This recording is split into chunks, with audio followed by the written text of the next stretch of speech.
Welcome to our channel. నేను మీ లక్ష్మణ్. ప్రస్తుతం మనతో పాటు ఉన్నారు ప్రముఖ real estate expert Ravi Prakash గారు. నమస్తే అండి.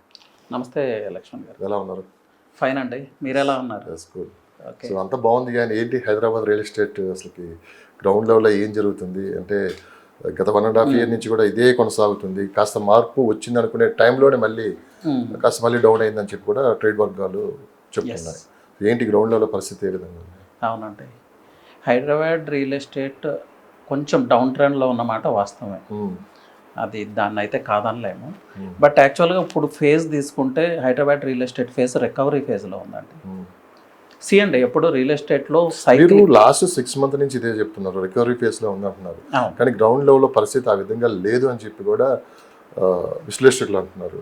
రికవరీ ఫేజ్ అంటే అది 1 year నడుస్తుంది వెంకట్ గారు. 1 year నడవచ్చు, 1.5 year నడవచ్చు. 6 monthsలోనే ర్యాపిడ్ చేంజెస్ వచ్చాయి ఇంత పెద్ద ఇండస్ట్రీలో. సో గ్రౌండ్ లెవెల్లో అంటే మీకు గ్రౌండ్ లెవెల్ వ్యూస్ తీసుకుంటే డిఫరెంట్ వ్యూస్ ఉంటాయి. నన్ను అడిగితే ఒకలాగా ఉంటుంది, ఇంకొకరిని అడిగితే ఒకలాగా ఉంటుంది. అది దేని మీద డిపెండ్ అయి ఉంటుంది అంటే వెంచర్ లొకేషన్ మీద డిపెండ్ అయి ఉంటుంది. డిఫరెంట్ హైవేస్ డిఫరెంట్గా పెర్ఫామ్ చేస్తున్నాయి. ఇప్పుడు ముంబై హైవేలో రియల్ ఎస్టేట్ చేసే వాళ్ళని అడిగారు అనుకోండి, ఇప్పుడు అప్ టు సంగారెడ్డి పర్వాలేదు అంటారు. ఇంతకుముందు మీద 3 months బ్యాక్కి ఇప్పటికీ వేరియేషన్ ఉందన్నారు. అదే మీరు విజయవాడ హైవేకో వరంగల్ హైవేలో బిజినెస్ చేసే వాళ్ళని అడిగితే ఏం లేదు సార్ అసలు రియల్ ఎస్టేట్ అని చెప్తారు. ఆ వేరియేషన్స్ ఎప్పుడూ ఉంటాయి. ఇప్పుడు శ్రీశైలం హైవే తీసుకుంటే అక్కడ రియల్ ఎస్టేట్ చేసేవాళ్ళు చాలా హ్యాపీగా ఉన్నారు. కొత్త ట్రెండ్స్ ఏంటి అసలుకి? New trends real estate Hyderabad real ఎస్టేట్లో చెప్పాలంటే అనార్గనైజ్డ్ సెక్టర్ నుంచి ఆర్గనైజ్డ్ సెక్టర్ వైపు మూవ్ అవుతుంది Hyderabad real estate. So small ప్లేయర్స్కి కష్టకాలం అని చెప్పచ్చు.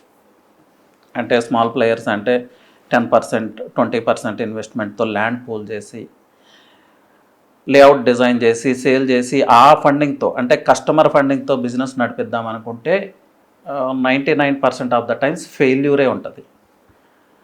సో ఇట్స్ ఏ బిగ్ స్కేల్లోకి వెళ్ళిపోయింది రియల్ ఎస్టేట్. ఇన్వెస్ట్మెంట్ బిగ్ స్కేల్లోకి వెళ్ళిపోయింది. కార్పొరేట్ సెక్టర్ ఎంటర్ అవుతూ ఉంది.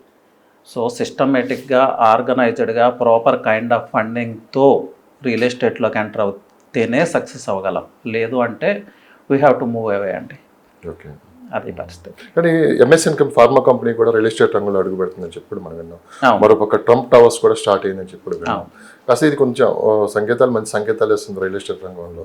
సో ఎలా ఉండబోతుంది సార్ ఈ ప్రాజెక్ట్లో? ఒకవేళ వీళ్ళకి ఎంట్రీ అయితే ఎలా ఉంటుంది రియల్ ఎస్టేట్ రంగం? డెఫినెట్గా బాగుంటుందండి.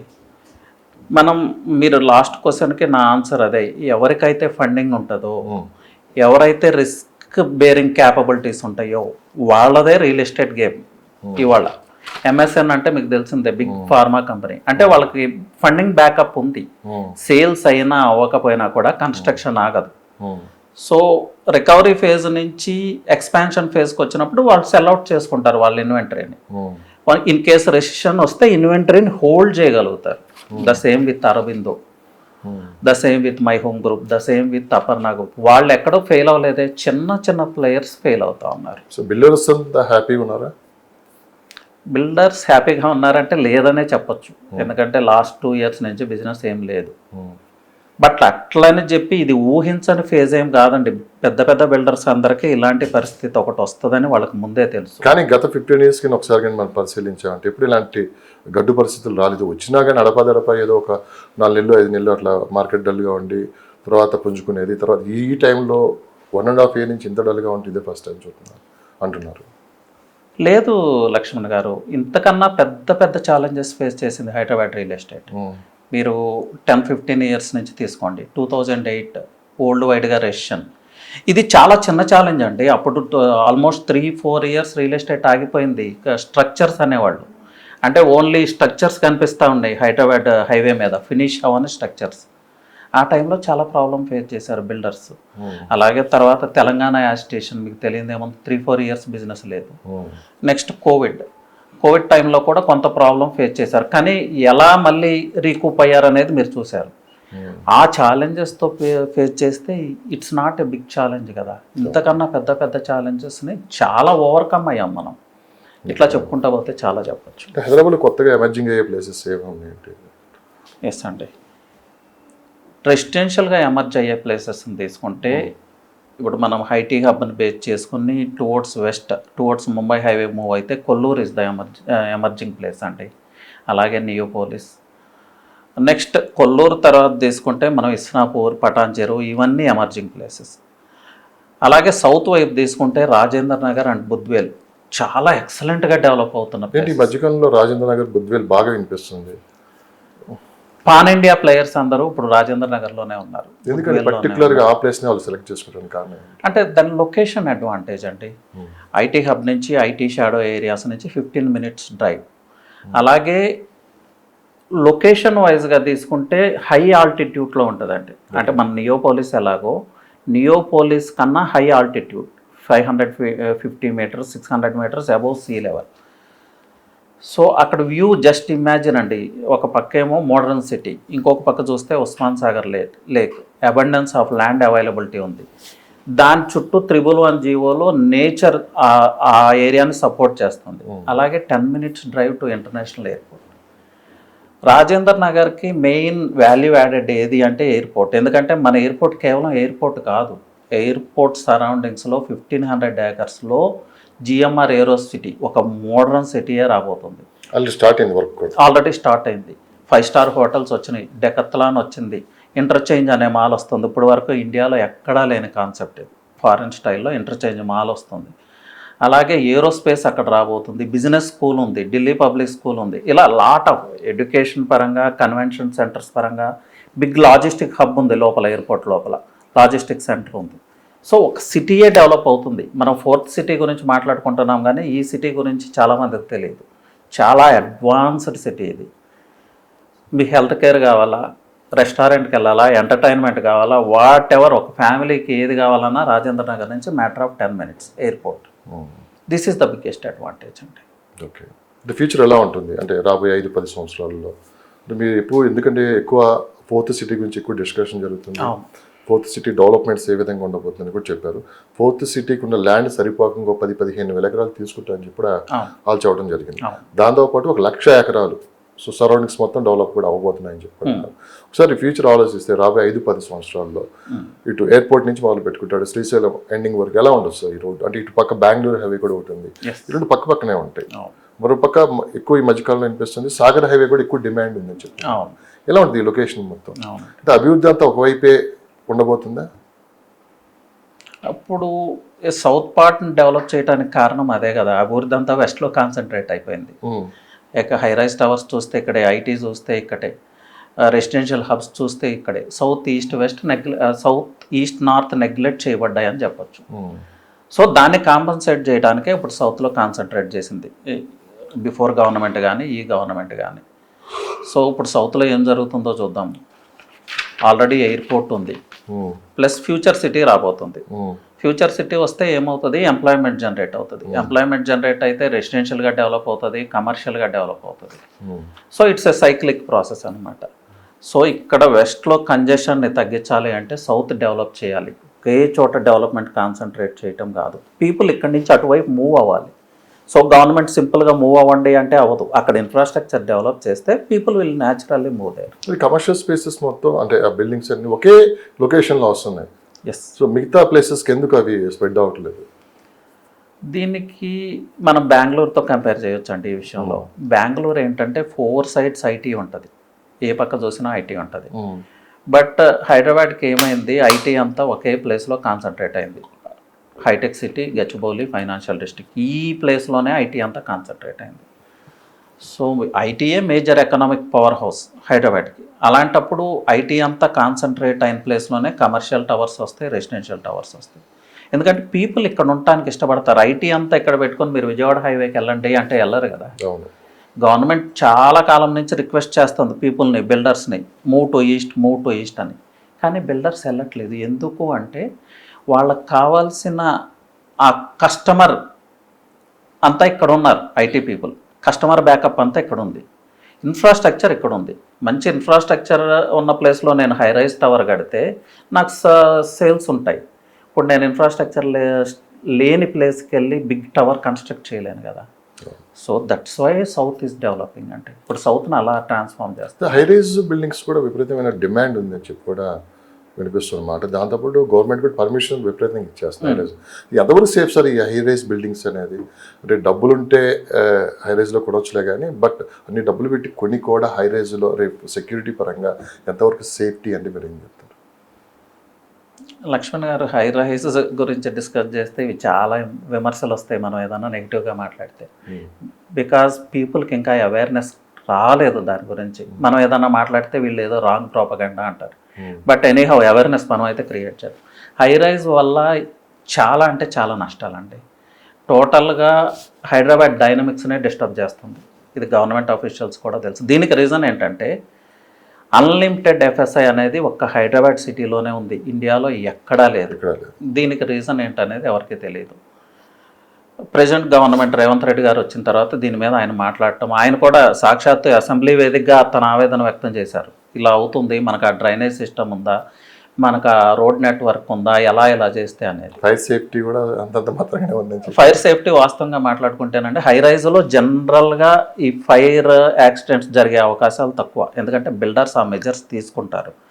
బట్ మన కర్మగాలి కానీ ఫైర్ యాక్సిడెంట్ అయితే దాన్ని ప్రివెంట్ చేసే మెథడాలజీ మన తెలంగాణ ఫైర్ డిపార్ట్మెంట్ దగ్గర అయితే లేదు, 100% లేదు. సో జరగకూడదని కోరుకోవటం తప్ప ఏం చేయలేము. జరగాలని కాదు అంటే ఇట్స్ మెయిన్ ఎవరు కోరుకోరాలా, బట్ ఎంతవరకు అనేది అంత క్యాపబిలిటీస్ అయితే మన ఫైర్ డిపార్ట్మెంట్ దగ్గర 40th ఫ్లోర్లో ఫైర్ యాక్సిడెంట్ కోట్లు పెట్టి మనం అక్కడ పోసి కొంటున్నాము అంటే ఫస్ట్ బాగానే ఉంటుంది, రాను ఎస్. రియల్ ఎస్టేట్ ఇన్వెస్ట్మెంట్స్ ఎలా ఉంటాయి అంటే లక్ష్మణ్ గారు కొంచెం ఎమోషనల్గా ఉంటాయి. మీరు పర్చేజ్ చేశారనుకోండి, నా ఫ్రెండ్ కాబట్టి ఎస్ లక్ష్మణ్ పర్చేజ్ చేశాడు, నేను పర్చేజ్ చేయొచ్చు అనే ఒక కాన్ఫిడెన్స్ నాకు. నన్ను చూసి నా ఫ్రెండ్, మా బంధువులు, ఇలా ఈవెన్ లాస్ట్ 20 years నుంచి కూడా పీపుల్ ఎప్పుడు ఒకవైపే మూవ్ అవుతారు. ముంబై హైవే అంటే అందరూ ముంబై హైవే అని, శ్రీశైలం హైవే అంటే అందరూ శ్రీశైలం హైవే అని, బెంగళూరు హైవే అంటే అందరూ బెంగళూరు హైవే అని. సో ఈ gated communities high rise towers అనేది మనకు కొత్త కల్చర్, లాస్ట్ 10 years బ్యాక్ కూడా లేదు కదా. సో అందరూ అటువైపు మూవ్ అవటం స్టార్ట్ చేశారు. దాని ప్రోస్ ఏంటి, కాన్స్ ఏంటి అనేది ఎవరు ఆలోచించాల, ఎమోషనల్గా మూవ్ అయ్యారు. లైఫ్ స్టైల్ అప్గ్రేడ్ అనుకున్నారు ఇంకా చెప్పాలంటే. బట్ ఆ ప్రాబ్లమ్స్ ఏంటనేది ఇప్పుడు అర్థమవుతా ఉంది. కానీ పబ్లిక్లో కూడా కాస్త మార్పు వచ్చినట్లు కూడా కనిపిస్తుంది. గత 10 సంవత్సరాల నుంచి ఒకసారి మనం గమనించామంటే, ముందుగా సాఫ్ట్వేర్ ఎంప్లాయీస్ తీసుకున్నామంటే జాబ్ రాగానే ఫస్ట్ వెంటనే ఇల్లు కొనేవాళ్ళు ఇక్కడ. సో వాళ్ళకి వచ్చే ₹1,00,000 1.5 lakhలోనే 70% అంటే దాదాపు 70,000 ఈఎంఐ కింద పోతుంది. తర్వాత స్కూల్ పిల్లలు, తర్వాత ఇంటి ఖర్చులు, రకరకాలుగా ఇవన్నీ చూసుకుంటే చివరికి వాళ్ళకి ఏం కనిపించట్లేదు. సో ఆ దూకుడుతనం అనేది కాస్త తగ్గింది, ఇల్లు కొందామని ఆలోచన కాస్త విరమించుకుంటున్నారు సాఫ్ట్వేర్ ఎంప్లాయీస్. జాబ్ ఎప్పుడు ఉంటుందో ఎప్పుడు పోతుందో గ్యారంటీ లేని పరిస్థితిలో ఉన్నారు. అది కూడా కాస్త రియల్ ఎస్టేట్ రంగంపై ఇంపాక్ట్ పడిందని చెప్పి కూడా వినిపిస్తుంది మాట. మీరేమంటారు? ఎస్ అండి, కొంత ఇప్పుడు జాబ్స్ ఇన్సెక్యూరిటీ అయితే ఏర్పడింది. సో జాబ్ లేనప్పుడు ఈఎంఐ పే చేయలేరు, లోన్ తీసుకోలేరు, ఆ ఇంపాక్ట్ కొంతవరకు ఉంది. కానీ హౌసే బర్డన్ అనుకునే మైండ్ సెట్ మన ఇండియన్స్లో లేదు. మనకు ఒక హోమ్, మీరు ఆలోచించండి, లేదు ఇప్పుడు బయటపడుతున్నారు అంతా. మేబీ అంటే ఈఎంఐస్ పే చేయలేక ఎక్స్ప్రెస్ చేయొచ్చు. బట్ జనరలైజ్డ్గా తీసుకుంటే ఇండియన్ మెంటాలిటీస్ ఎలా ఉంటుందో ఒకసారి చూద్దాం. ఇప్పుడు మనమే ఉన్నాం లక్ష్మణ్ గారు, మనం ఆలోచిద్దాం. నాకు ఒక ఫ్యామిలీ ఉంది, పిల్లలు ఉన్నారు, భార్య ఉంది అన్నప్పుడు వీటితో పాటు నాకు ఒక ఇల్లు కూడా ఉంది అనాలి. భార్య ఉంది, పిల్లలు ఉన్నారు, ఇల్లు లేదు అంటే సొసైటీ మిమ్మల్ని ఎలా చూస్తుందో ఒకసారి ఆలోచించండి. సొసైటీ సంగతి కరెక్ట్ మాట అన్నారు. ఇప్పుడు సొసైటీకి భయపడి సొంత ఇల్లు కొంటున్నారు, కానీ ఆ సొసైటీకి భయపడి మనం చిక్కుల్లో ఇరుక్కుంటున్నాము. లేనిపోయిన అప్పులు తీసుకొని వచ్చి ఈఎంఐలు కట్టుకుంటా, ఆ తర్వాత ఈ సొసైటీ ఎవరు వచ్చి మనం పలకరించదు, పూర్తిగా మనం కొన్ని ఆర్థిక ఇబ్బందుల్లో కోరుకొని పోతున్నాం అని చెప్పి కూడా కాస్త ఇప్పుడున్న జనరేషన్లో కాస్త మార్పు వచ్చిందని చెప్పి బయట వినిపిస్తున్న మాట. యా అండి, ఇప్పుడున్న జనరేషన్ కొంచెం వెస్ట్రన్ థాట్ స్టైల్కి వెళ్తున్నారు. మీరు అన్నట్లు ఇల్లే కాదు, పెళ్ళి కూడా ఎందుకనే పరిస్థితి దాకా వచ్చింది. ఇప్పుడు చూస్తూనే ఉన్నాం. బట్ దాని షేర్ ఎంతవరకు ఉందనేది చూద్దాం. మేబీ 10-20% ఆ సెక్టర్కి వెళ్తారు. బట్ రిమైనింగ్ 80% హౌస్ కావాలి కదా. ఒకటే లక్ష్మణ్ గారు, మీకు మ్యారేజ్ కావాలంటే హౌస్ కావాలి, అంతే, యాజ్ సింపుల్ యాజ్ దట్. ఎందుకంటే సొసైటీ పక్కన పెట్టండి, మీకు సెక్యూర్డ్ ఫీలింగ్ కావాలంటే ఎట్లా, నా ఓన్ హౌస్ ఉంటే నాకు ఒక సెక్యూరిటీ. రెంటెడ్ హౌస్లో సెక్యూర్డ్గా ఎలా ఫీల్ అవ్వగలం? అలాగే కోవిడ్ మనకు ఆ పాఠాలు నేర్పించింది కదా. సొంత ఇల్లు ఎంత ఇంపార్టెంట్ అనేది ఆల్రెడీ మనం నేర్చుకున్నాం. సో అది లగ్జీరియస్ హౌసా, లేకపోతే ఒక్క కంఫర్టబుల్ హౌసా అనేది మన మీద ఆధారపడి ఉంటుంది. సో ఇక్కడ క్వశ్చన్ ఏంటంటే లగ్జరీ పేరుతో ఊరికే మనీ వేస్ట్ చేయొద్దు. సో మీ కంఫర్ట్, మీరు ఎంత టైంలో రీచ్ అవ్వగలరు, దాని ఇన్వెస్ట్మెంట్ స్కోప్ ఏంటి. ఇది ఎందుకు చెప్తున్నానంటే హై రైజ్ టవర్లో ఇన్వెస్ట్ చేస్తే మీకు వచ్చే ల్యాండ్ షేర్ చాలా తక్కువ. ఫ్యూచర్ దాని ఆర్ఓఐ, రిటర్న్ ఆఫ్ ఇన్వెస్ట్మెంట్ దేని మీద డిపెండ్ అయి ఉంటుంది 20 years తర్వాత అంటే ఆ ల్యాండ్ షేర్ మీద, ఈ స్ట్రక్చర్ మీద కాదు. సో ఇవి దృష్టిలో పెట్టుకొని పర్చేస్ చేయాలి. అంతేగాని ఓన్ హౌస్ వద్దనేది మేబీ ఆఫ్టర్ 20-30 years ఏమన్నా వస్తుందేమో, కానీ ఇప్పుడైతే not possible. Sir last 4 months నుంచి ఎక్కడ చూసినా 4th cities గురించి ఎక్కువ డిస్కషన్ అవుతుంది. అంటే 4th సిటీలో డెవలప్మెంట్స్ ఈ విధంగా ఉంటాయని గవర్నమెంట్ అనౌన్స్ చేసిన తర్వాత పెద్ద ఎత్తున వైపు చూస్తున్నారు. అంటే మరికొంతమంది ఏంటంటే అసలు 4th సిటీ గవర్నమెంట్తో సంబంధం లేకుండా అక్కడికి గవర్నమెంట్ కావాల్సినంత ల్యాండ్ ఉంది. రేపు ఈ ప్రభుత్వం కావచ్చు, వేరే ప్రభుత్వం ఏది వచ్చినా కానీ ఖచ్చితంగా అక్కడ ఏదో డెవలప్మెంట్ అయితే అవుతుంది. ఏ గవర్నమెంట్ ఉన్నా కానీ గవర్నమెంట్తో అసలు సంబంధం లేదు. కానీ ఇక్కడ ఆ ప్లేస్లో ల్యాండ్ కొనడం అనేది కూడా అత్యంత సేఫ్టీ అని చెప్పి కూడా చాలా మంది ఇప్పుడు భావిస్తున్నారు. ఎందుకంటే గవర్నమెంట్తో సంబంధం లేకుండా ఎప్పటికైనా అంత ల్యాండ్ అనేది ఇంకెక్కడ లేదు. దాదాపు 19,000 ఎకరాలు ఉంది. గవర్నమెంట్ ఏ డిసిషన్ తీసుకున్నా ముందు కావాల్సింది ఏంది, మనకి ల్యాండ్ చాలా అందుబాటులో ఉంది. సో ఏ ప్రాజెక్ట్ స్టార్ట్ చేసిన ముందు మనకి ఎక్కడ ల్యాండ్ అందుబాటులో ఉందో అక్కడే స్టార్ట్ చేస్తారు ఏ ప్రభుత్వం వచ్చినా. అది దాని గురించి మీరేమంటారు? సో డెఫినెట్గా అండి, ల్యాండ్ అవైలబిలిటీ ఉంది కాబట్టి ఆ ప్రాంతం డెవలప్ అవుతుంది. ఎక్కడ చూసినా కూడానండి ఏది క్రియేట్ చేయాలన్నా బేసిక్ థింగ్ రా మెటీరియల్ ల్యాండే. ల్యాండ్ ఉంటే డెవలప్మెంట్స్ ఆటోమేటిక్గా ఉంటాయి. సో ఆ ప్రాంతం డెవలప్ అవుతుంది. బట్ ఇన్వెస్టర్స్ ఏంటంటే అది దృష్టిలో పెట్టుకుని ఇన్వెస్ట్ చేయాలి. 4th city okay, 4th city అనుకున్నట్లు సక్సెస్ఫుల్గా ముందుకెళ్తే మన షార్ట్ టర్మ్లోనే మంచి రిటర్న్స్ తీసుకోవచ్చు.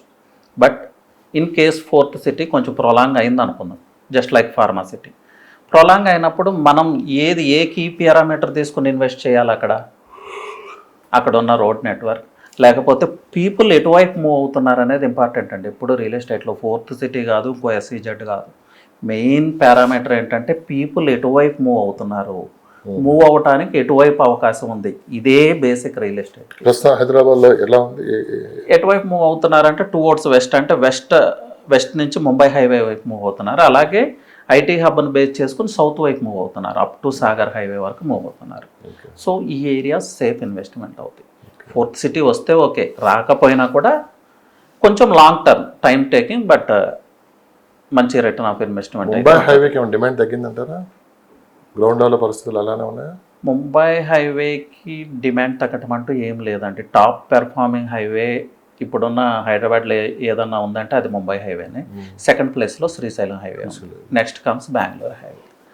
సో ఎప్పుడూ కూడా రియల్ ఎస్టేట్లో హై పెర్ఫార్మెన్స్ ఉండేది ఈ 3 హైవేసే: Mumbai highway, Bengaluru highway, Srisailam highway, next Sagar highway, Vijayawada highway. తగ్గాయా రూట్లో?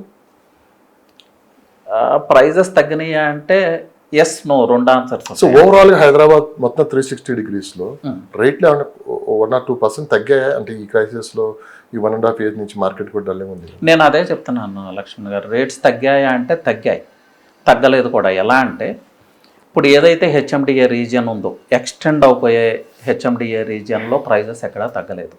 మీరు ముంబై హైవే తీసుకుంటే పటాన్ చెరువు, ఇస్నాపూర్, సంగారెడ్డి, కంది, సదాశివపేట్ బిఫోర్ వరకు, పెద్దాపూర్ వరకు ప్రైజెస్ తగ్గలేదు.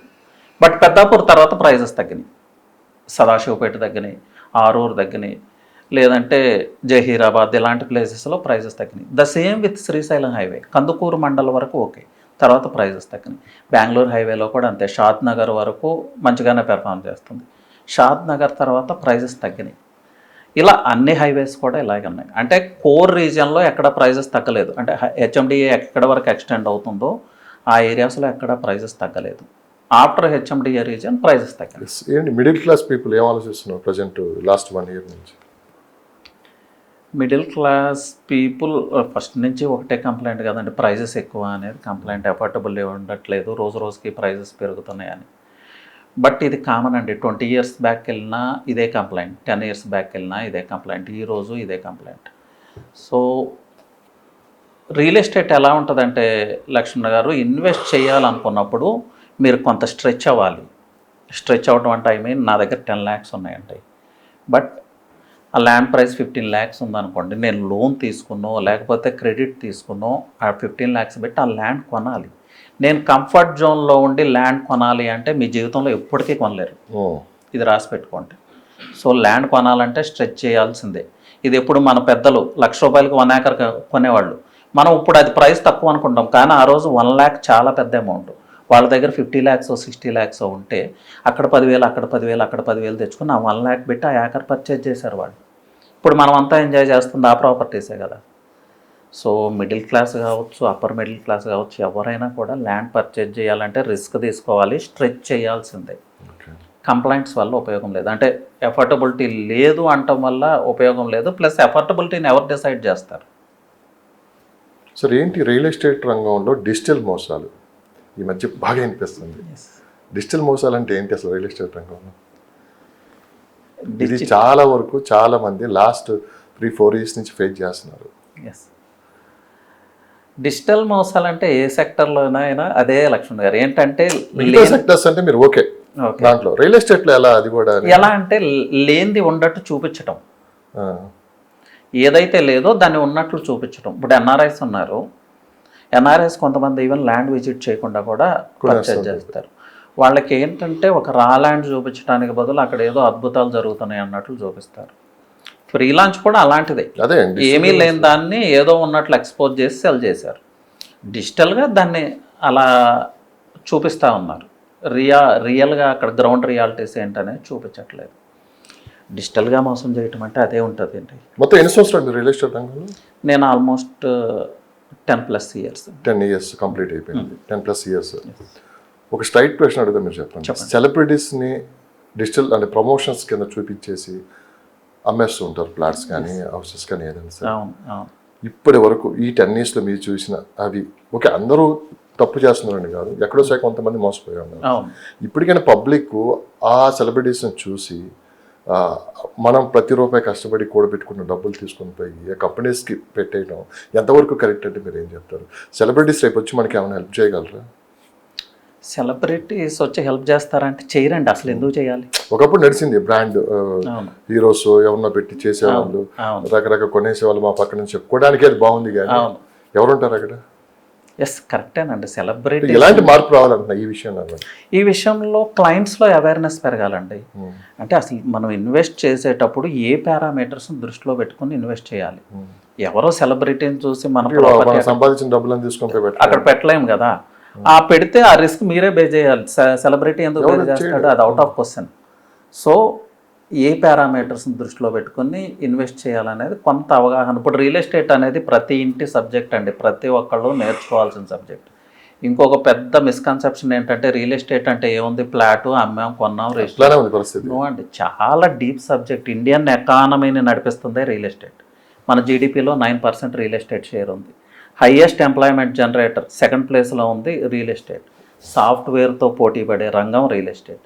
సో దీని గురించి మనం స్టడీ చేయాల్సిన అవసరం లేదంటారు. కొన్ని లక్షల మంది దీని మీద ఆధారపడి ఉన్నారు. కొన్ని allied industries, almost 200+ allied industries real estate మీద డిపెండ్ అయి ఉంది. రియల్ ఎస్టేట్ కొలాప్స్ అయితే ఎకానమీయే కొలాప్స్ అవుతుంది. ఇక్కడ ఒకటి నేను క్లియర్గా చెప్పదలుచుకున్నాను, ప్రైజెస్ తగ్గాలి లేకపోతే రియల్ ఎస్టేట్ పడిపోవాలని చాలామంది కోరుకుంటారు. నిజంగా రియల్ ఎస్టేట్ పడిపోతే మీరు మీ డ్రీమ్ హౌస్ కొనడం సంగతి పక్కన పెట్టండి, టమాటాలు కూడా కొనలేరు, అంతగా ఎకానమీ డిస్టర్బ్ అవుతుంది. ఇది మనం అర్థం చేసుకోవాలి. సో సెలబ్రిటీస్ని పక్కన పెట్టండి, మీ రియల్టరే మీ celebrity. That is what I want to say. Yes, రోజుకు ఒక కంపెనీ పుట్టగొడుగులా పుట్టుకొస్తున్నాయి రియల్ ఎస్టేట్ రంగంలో కూడా. At a time as it is ఒక్కో కంపెనీ రోజుకు మూసేస్తూ ఉన్నాయి. రీసెంట్గానే చేస్తే ఈ మంత్లోనే దాదాపు 4-5 కంపెనీలు బోర్డు తిప్పేశాయి. ఇలానే కొనసాగితే భవిష్యత్తులో కొన్ని దారుణమైన పరిస్థితులు చూడాల్సి వస్తుంది అని చెప్పి అనిపిస్తుంది అన్నమాట. ఇది మాట్లాడటానికి కూడా ఇబ్బందిగా ఉన్నా కానీ బట్ చాలా విషయాలు మన పబ్లిక్ తెలియపరిచే బాధ్యత మనపై ఉంది. లక్ష్మణ్ గారు, ఇప్పుడు బోర్డు తిప్పేసిన కంపెనీలు చాలా తక్కువ, ముందు తిప్పేయబోతున్న కంపెనీలు ఇంకా చాలా ఎక్కువ. అదే ఏంటి అసలు ఏం జరగబోతుంది ఏంటి అంటే మనం ఆల్రెడీ మాట్లాడుకున్నాము. ఒక ల్యాండ్ పార్సెల్ని ఎక్వైర్ చేయాలి అన్నప్పుడు ఆ రిస్క్ బేరింగ్ క్యాపబిలిటీస్ ఆ బిల్డర్కి ఉండాలి, రియల్టర్కి ఉండాలి. ఎంఎస్ఎన్నో అరబిందోనో మనం ఇంతకుముందు మాట్లాడుకున్నాం కదా. ఇప్పటివరకు ఏమవుతుందంటే ఆ రిస్క్ బేరింగ్ క్యాపబిలిటీస్ లేకుండా 10% ఇన్వెస్ట్మెంట్తో ఫీల్డ్లోకి ఎంటర్ అవటం, ల్యాండ్ ఎక్వైర్ చేయటం, ఆ ల్యాండ్ అమౌంట్ పే చేయటానికి కస్టమర్స్ దగ్గర నుంచి క్రౌడ్ ఫండింగ్ చేయాలని కోరుకోవటం. క్రౌడ్ ఫండింగ్ ఎప్పుడు జరుగుతుంది? మార్కెట్ భూమిలో ఉంటే క్రౌడ్ ఫండింగ్ జరుగుతుంది. బట్ లాస్ట్ 2 years నుంచి మార్కెట్ లేదు హైదరాబాద్లో. సో ఇప్పుడు ఈ బోర్డు తిప్పేస్తున్న సంస్థలన్నీ అవే 10%, 20% ఇన్వెస్ట్మెంట్తో మార్కెట్లోకి వచ్చి క్లయింట్స్ మనీతో బిజినెస్ చేద్దాం అనుకున్న వ్యక్తులు వీళ్ళంతా. సో క్లయింట్స్ నుంచి ఫండింగ్ రాలేదు, సో బోర్డు తీపేయాల్సిన పరిస్థితి. క్లయింట్స్ కానీ ఎలా తెలుస్తుంది సార్? ఇప్పుడు క్లయింట్స్ ఫండింగ్ లేదు, మన ఫండింగ్తోనే వీళ్ళు వర్క్ స్టార్ట్ చేశారని కూడా విషయం ఎలా వాళ్ళు గుర్తుపట్టారు? ఇక్కడ 2 విషయాలు లక్ష్మణ్ గారు. పూర్తిగా రియల్ ఎస్టేట్ ఇండస్ట్రీని తప్పుపట్టడానికి లేదు. క్లయింట్స్ కూడా ఇది అందరూ ఆలోచించాలి. మీరు పర్చేజ్ చేసేటప్పుడు అట్లీస్ట్ అప్రూవల్స్ చెక్ చేసుకుంటున్నారా? డాక్యుమెంటేషన్ చెక్ చేయటం అనేది బేసిక్ రెస్పాన్సిబిలిటీ కదా. ఇప్పుడు 500 acres నా వెంచర్ అని ఇవే జరిగినాయి ముంబై హైవేలో. 500 acres అని ఒక పెద్ద రియల్టర్ కోట్ చేశాడు. డిజిటల్గా మీరు చెప్పినట్లు పెద్ద ఎత్తున ప్రమోట్ చేశాడు. 500 acres అని చెప్పినప్పుడు ఆ 500 acres డాక్యుమెంట్ మీరు చెక్ చేశారా? చెక్ చేయకుండా ఎలా పర్చేజ్ చేశారు? లేని ల్యాండ్ని మీరు పర్చేజ్ చేశారు. ఇప్పుడు ఎవరు రెస్పాన్సిబుల్ దానికి? సో క్లయింట్స్ ఏం చేయాలంటే జస్ట్ డాక్యుమెంట్స్ చెక్ చేయండి, go through a proper lawyer, HMDA ఉందా, రేరా ఉందా, లేకపోతే డిటిసిపి ఉందా అనేది చెక్ చేసుకోండి. నెక్స్ట్ ఆ డెవలపర్ యొక్క పాస్ట్ ట్రాక్ రికార్డ్ ఒక 3-4 వెంచర్స్ అయితే చేసి ఉంటాడు కదా, ఆ వెంచర్స్ని విజిట్ చేయండి. సో ఆ గ్రౌండ్ వర్క్ చేయకుండా పర్చేజ్ చేయొద్దు అని నేను చెప్తున్నాను. అలాగే ఇక్కడ జరిగే మిస్టేక్ ఏంటంటే, ఇది కొంచెం లెంగ్తీ అయినా అవేర్నెస్ క్రియేట్ చేద్దాం. చిన్న విషయం లాగా కనిపిస్తుంది కానీ చాలామంది ఏం చేస్తారంటే ఇన్వెస్ట్ చేసేటప్పుడు మా ఫ్రెండ్, మా అంకుల్, లేకపోతే మా అత్తగారు, ఇంకెవరో వాళ్ళని తీసుకొస్తారు. ఇవాళ హైదరాబాద్ రియల్ ఎస్టేట్లో ప్రతి ఒక్కరికి ఒక రియల్టర్తో కనెక్షన్ ఉంటుంది. ఈ ఫ్రెండ్ ఏం చేస్తాడు, ఈ మామయ్య ఏం చేస్తాడు, ఈ అంకుల్ ఏం చేస్తాడు, తనకి ఎవరైతే రియల్టర్ టచ్లో ఉన్నాడో ఆ రియల్టర్ దగ్గర కొనిపించడానికి ప్రయత్నం చేస్తాడు. He has his own benefits. అది చేయటానికి ఏం చేస్తాడంటే ఇక్కడ డీల్ని చెడగొట్టాలి. సో వీళ్ళని మిస్గైడ్ చేస్తారు, మిస్ట్రాక్ చేస్తారు. నిజమైన రియల్టర్ చెప్పే మాటలు వినరు వీళ్ళు కూడా. సో ఏదో అట్రాక్టివ్ గేమ్ ప్లే చేస్తారు, చివరికి అక్కడ ఇరుక్కుపోతారు. సో ఇది అవాయిడ్ చేయండి. మీ గ్రౌండ్ వర్క్ మీరు చేయండి. లేకపోతే మీరు 100% సేఫ్ ఇన్వెస్ట్మెంట్ చేయాలి అనుకుంటే సింపుల్ థింగ్ అండి, find a right kind of realtor. మీరు ల్యాండ్ని ఐడెంటిఫై చేయాల్సిన పని లేదు. మంచి రియల్టర్ని ఐడెంటిఫై చేస్తే ఆయనే మిమ్మల్ని నెక్స్ట్ లెవెల్కి తీసుకెళ్తాడు. సో ఈ రియల్టర్ని ఐడెంటిఫై చేయడంలో బీ కేర్ఫుల్. అన్ని సెక్టర్స్ లాగానే రియల్ ఎస్టేట్లో కూడా చాలా రాంగ్ ప్రాక్టీసెస్ ఉన్నాయి. ఇదేం విచిత్రమైన విషయం కాదు. సో మీరు డాక్టర్ దగ్గరికి వెళ్ళినప్పుడు సెకండ్ ఒపీనియన్, థర్డ్ ఒపీనియన్ తీసుకుంటున్నారు కదా, మీరు రీసెర్చ్ చేస్తున్నారు కదా, అది చెయ్యాలి. అదే చెప్తున్నాను. ఇప్పుడు రియల్టర్ని అప్రోచ్ అవడానికి బదులు రిలేటివ్నో, తమ్ముడినో, ఫ్రెండ్నో అప్రోచ్ అవుతున్నారు వీళ్ళంతా. అక్కడ మిస్టేక్ అవుతా ఉంది. ఇలా చాలా రకరకాల కారణాలు. సరే, జరిగిందంతా తీసేయండి. అంటే ఇప్పుడు చాలా మార్పులు అయితే వస్తుంది. అసలు రియల్ ఎస్టేట్ రంగం కూడా కార్పొరేట్ రియల్ ఎస్టేట్ రంగం అయిపోయింది. ఇంకా చాలా చూడాల్సి వస్తుంది మనం. ఇక్కడ నుంచి ప్రాబ్లమ్స్ ఇంకా ఎక్కువ ఉంటాయి ఇదంతా. ఎందుకంటే ఒకప్పుడు ఏంటంటే మీరు చెప్పినట్లు ప్లాట్ అమ్మామా వచ్చేది పోయిందా అని, ఇప్పుడు అలా కాదు. దాదాపు మీరు అన్న డాక్యుమెంట్ వెరిఫికేషన్ కానించి లీగల్ ఒపీనియన్ ప్రతి ఒక్కటి తీసుకొని పర్ఫెక్ట్ ఉంటేనే మనం రేపు బిజినెస్ చేయగలం, లేకపోతే కొనగలం, అమ్మగలం. సో ఎలాంటి మార్పులు వచ్చే అవకాశం ఉంది అంటే కార్పొరేట్ స్టైల్ వైపు? ఎస్ అంటే అన్ఆర్గనైజ్డ్ నుంచి ఆర్గనైజ్డ్ వైపుకి మూవ్ అవుతున్నాం. రియల్ ఎస్టేట్ సెక్టర్ అంతా ఆర్గనైజ్డ్ అయిపోయింది. ఎవరు పెడితే వాళ్ళు రియల్ ఎస్టేట్ చేయడానికి కూడా ఉండదు, ఫ్యూచర్లో ఉండదు. వచ్చినా కూడా సక్సెస్ కాలేరు. ఇప్పుడు ఆల్రెడీ అదే జరుగుతుంది కదా. ఫెయిల్యూర్ రేటే ఎక్కువ ఉంది రియల్ ఎస్టేట్లో. ఎందుకు అంటే ఇది ప్రాపర్గా అర్థం చేసుకోలేకపోవటం ఒక రీజన్. సో ముందు కూడా అలాగే ఉంటుంది. గవర్నమెంట్ ఏదన్నా రెస్ట్రిక్షన్ తీసుకొచ్చి దానికి కొంచెం పారామీటర్స్ పెట్టి వీళ్ళే రియల్ ఎస్టేట్ చేయాలంటే అది వేరే విషయం. ఇలాగే ఉండి ఎవరంటే వాళ్ళు వచ్చినా కూడా ఫైనల్గా ఫెయిల్యూరే ఉంటుంది. సార్, మిగతా అన్ని విషయాల్లో గవర్నమెంట్ చెప్పిన రూల్స్ అని పాటిస్తూ ఉంటారు, లేదు అవి చేయని వాళ్ళ మీద ఫైన్ వేస్తూ ఉంటారు, కేసులు అవుతూ ఉంటాయి. ఒక రియల్ ఎస్టేట్ రంగంలోనే ఎందుకు యాక్షన్స్ ఉండవు గవర్నమెంట్ నుంచి? ఇది సెన్సిటివ్ థింగ్ లక్ష్మణ్ గారు. ఎందుకు యాక్షన్స్? ఇదే గేమ్ చేంజ్ చేస్తుంది అంతా. ఎస్, ఇక్కడ విషయం ఏంటంటే గవర్నమెంట్కి రెవెన్యూ కావాలి, యాజ్ సింపుల్ యాజ్ దట్. ఆ రెవెన్యూ కోసం గవర్నమెంట్ కూడా మనం తప్పు అనడానికి లేదు. తప్పు అనట్లేదు, నేను గ్రౌండ్ రియాలిటీస్ చెప్తున్నాను. ఇంకా గవర్నమెంట్ తప్పేం లేదు. రెవెన్యూ జనరేట్ చేయాలి. Highest revenue generator real estate. ఇంకా ఎగ్జాంపుల్ చెప్పాలంటే ఆల్కహాల్ అండి. ఆల్కహాల్ మంచిది కాదు కదా.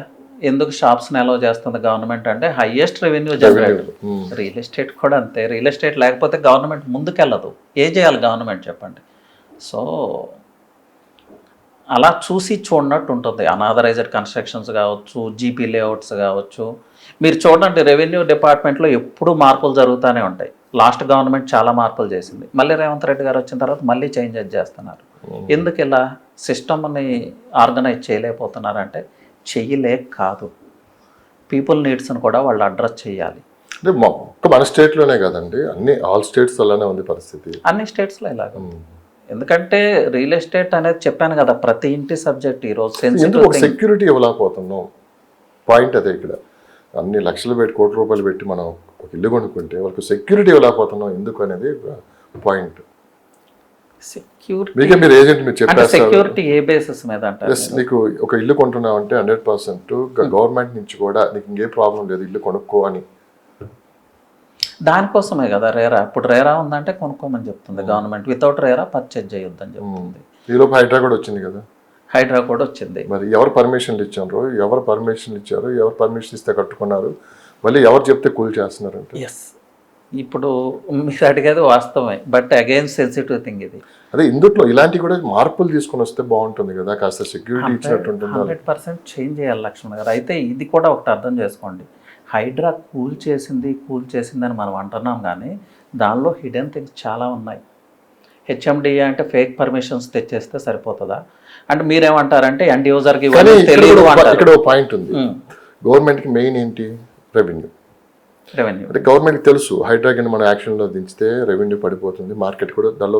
గవర్నమెంట్ క్లియర్గా అర్థమైపోయింది మార్కెట్ డల్ అయిపోయింది అని చెప్పి, అయినా కానీ గవర్నమెంట్ చెప్పిన దానికే కట్టుబడి ముందుకెళ్తుంది. రెవెన్యూతో పెద్ద పట్టించుకోవట్లేదు. ఎక్కడైతే అక్రమ కట్టడాలు ఉన్నాయో అవన్నీ కూల్ చేస్తూ ఉన్నాయి. సో ఏంటి గవర్నమెంట్ ఆలోచన ఏంటి అసలు? ఎస్ సార్, రెవెన్యూ డౌన్ఫాల్ అవటం అంటే అది టెంపరీ ఫెనామినన్ కదా. ఏంటంటే ఇప్పుడు రియల్ ఎస్టేట్లో ఇన్వెస్ట్ చేసేటప్పుడు safe and security first thing, peace of మైండ్తో ఇన్వెస్ట్ చేయాలి. ఈ హైడ్రా వల్ల అది డిస్టర్బ్ అయింది. బట్ మేబీ గవర్నమెంట్ ఆలోచన ఏంటంటే ఇది టెంపరీ కదా, రేపు డెవలప్మెంట్లో నెక్స్ట్ స్టెప్కి మనం ఎంటర్ అవ్వాలంటే కొన్ని విషయాలను ఐరన్ హ్యాండ్తోనే డీల్ చేయాలి. మేబీ అలా ఆలోచిస్తున్నట్టు కనిపిస్తుంది గవర్నమెంట్. బట్ ఇక్కడ అన్నిటికన్నా మనం అర్థం చేసుకోవాల్సిన విషయం ఒకటి ఉంది లక్ష్మణ్ గారు. ఈ హైడ్రా ఏదైతే కూల్ చేసిందో అన్ని అప్రూవల్స్ ఉన్నాయి కాదు, రాంగ్ కైండ్ ఆఫ్ అప్రూవల్స్ అవి. సో మీరేమంటారంటే దానికి ఎండ్ యూజర్కి ఇవన్నీ తెలియదు అంటారు. But not true. అది ఎండ్ యూజర్కి కూడా తెలుసు. ఎందుకు కొన్నారంటే ప్రైస్ తక్కువకి వస్తుంది. నేను అదే చెప్తున్నాను, ప్రైస్ తక్కువకి వస్తుంది అంటే అసలు కొనొద్దు. ఏదన్నా ప్రోడక్ట్ మనం ఊరికే ఇచ్చేస్తామా? డిమాండ్ ఉన్న ప్రోడక్ట్ని ఎవరైనా ఊరికే ఇస్తారా? మరి మీరు ప్రైస్ తక్కువ అంటే అక్కడికి వెళ్ళి ఎందుకు కొన్నారు? సంథింగ్ ఇస్ దేర్ కదా, ఫిషీ ఇస్ దేర్. అదే అర్థం చేసుకోండి. సో హైడ్రా కూల్చటం కరెక్ట్ అని నేను అన్నాను, కానీ బట్ కూల్చిన స్ట్రక్చర్స్ అన్ని ఎండ్ యూజర్కి తెలియకుండా దానిలోకి ఎంటర్ అయ్యారు అనేది వాస్తవం కాదు, వాళ్ళకే తెలుసు. ఫైనల్గా అమరావతి ఎఫెక్ట్ ఏమైనా హైదరాబాద్ మీద చూపిస్తుందా రియల్ ఎస్టేట్ మార్కెట్? ఎస్ అండి, టెంపరీగా కొంత ఉంటుంది. ఎందుకు అంటే హైదరాబాద్లో సెటిల్ అయిన వాళ్ళు majority of the people from Andhra. నేను ఆంధ్ర నుంచి వచ్చాను. సో నాకేముంటుంది, నా ప్లేస్లో నేను ఒక ఫ్లాట్ కొనుక్కుందాము, ఫ్యూచర్లో మేబీ అక్కడ సెటిల్ అవుతాను అనే ఒక ఎమోషనల్ ఫ్యాక్టర్ ఉంటుంది. ఈ ఇంపాక్టే అమరావతి హైదరాబాద్ మీద చూపిస్తుంది. బట్ ఓవరాల్గా అమరావతి హైదరాబాద్ మార్కెట్ని ఇంపాక్ట్ చేస్తుందా అంటే చెయ్యదు. ఇక్కడ మనం ఆలోచించాల్సింది అసలు ఎవరైనా ఎందుకు ఇన్వెస్ట్ చేస్తారు లక్ష్మణ్ గారు? ROI, రిటర్న్ ఆఫ్ ఇన్వెస్ట్మెంట్ కోసం చేస్తారు. ఇప్పుడు మీరే చెప్తున్నారు కదా, గోవాలో మన తెలుగు వాళ్ళందరూ వెళ్ళి రేట్లు పెంచేశారని. మనం గోవాలో పర్చేజ్ చేస్తున్నాం, బెంగళూరులో పర్చేజ్ చేస్తున్నాం, దుబాయ్లో పర్చేజ్ చేస్తున్నాం, యుఎస్లో పర్చేజ్ చేస్తున్నాం, ఈవెన్ సౌత్ ఆఫ్రికా వెళ్ళి అగ్రికల్చర్ కూడా చేస్తున్నాం. ప్రపంచవ్యాప్తంగా మనం విస్తరించాం. సో ప్రాంతీయ భేదాలు ఏముండవు రియల్ ఎస్టేట్కి. దాన్ని డిసైడ్ చేసే ఫ్యాక్టర్ రిటర్న్ ఆఫ్ ఇన్వెస్ట్మెంట్ ఒకటి. So Hyderabad market has got it's capabilities అంటే. అలాగే అమరావతి కూడా ఫ్యూచర్లో ఒక అద్భుతమైన రియల్ ఎస్టేట్ మార్కెట్ అవుతుంది. ఎందుకు అంటే 50,000 acres of massive land bank. అలాంటి దానిలో వరల్డ్లో ఉన్న బెస్ట్ ప్రాక్టీసెస్ అన్నీ అమరావతికి తీసుకొస్తున్నారు. సో అది డెఫినెట్గా మంచి మార్కెట్ అవుతుంది. But it's not about competition between Hyderabad and Amaravati. రెండు మార్కెట్స్ మంచిగా పెర్ఫామ్ చేస్తాయి. సో అన్ని అనుమానాలు తొలగిపోయి మళ్ళీ పూర్తి స్థాయి మార్కెట్ ఎప్పుడు మొదలవుతుందండి? చాలా దగ్గరలో ఉన్నామండి మనం. ఇప్పుడు రికవరీ ఫేజ్లో ఉన్నాం. రికవరీ ఫేజ్ తర్వాత వచ్చేదే ఎక్స్పాన్షన్ ఫేజ్. మేబీ ఇంకొక 6 months కావచ్చు, 1 year కూడా కావచ్చు. ఎగ్జాక్ట్గా ఎవరు చెప్పలేరు అది. బట్ నెక్స్ట్ వచ్చే ఫేజ్ ఎక్స్పాన్షన్ ఫేజ్. సో ఈ ఫేజ్ నుంచి మనం మార్కెట్లో అంటే డెఫినెట్గా అక్కడ రిజల్ట్స్ తీసుకోవచ్చు. ఇంకోటి వెరీ క్లియర్ అండి, రియల్ ఎస్టేట్ ఇండస్ట్రీ ఆగిపోవటం అనేది జరగని విషయం. ఎందుకంటే మనమందరం ఎక్కడో చోట ఇన్వెస్ట్ చేయాల్సిందే. నేను సాఫ్ట్వేర్ ఇంజనీర్ని, నేను మంత్కి 3 lakhs 4 lakhs డ్రా చేస్తాను. నేను ఏం చేస్తానండి ఆ డబ్బులు మీరు చెప్పండి, ఏం చేయాలా మనీ? ఇన్వెస్ట్ చేయాల్సింది ఎక్కడో చోట ఇన్వెస్ట్ చేయాలి. షేర్ మార్కెట్, మ్యూచువల్ ఫండ్స్ ఇదన్నీ మన గేమ్ కాదు, ఎవరో నడిపించే గేమ్లో మనం ఎంటర్ అవటం. సో అందరూ ఈ మార్కెట్ని అర్థం చేసుకోలేరు. నాకు కూడా తెలియదు షేర్ మార్కెట్ అంటే. గోల్డ్ విషయానికి వస్తే ట్రెడిషనల్గా మన హౌసెస్లో లాస్ట్ 50 years నుంచి మనం గోల్డ్లో ఇన్వెస్ట్ చేస్తూనే ఉన్నాం. ఇప్పుడు కొత్తగా నేర్చుకోవడానికి ఏం లేదు, దీనికి ఒక లిమిట్ ఉంటుంది. ఇది ట్రెడిషనల్ ఇన్వెస్ట్మెంట్. నెక్స్ట్ వేరే ఆప్షన్స్ ఏమున్నాయి మీకు ఏమైనా తెలిస్తే చెప్పండి. ఒకటే ఆప్షన్ రియల్ ఎస్టేట్. ప్రపంచవ్యాప్తంగా ఇదే పరిస్థితి. సో రియల్ ఎస్టేట్ ఆగటం అనేది మిషన్ ఇంపాసిబుల్. సో అదే గ్రహించాలి. Thank you sir, thank you so much, thank you valuable time. మరొక ఎపిసోడ్తో మళ్ళీ కలుద్దాం. ధన్యవాదాలు. థ్యాంక్ యూ లక్ష్మణ్ గారు.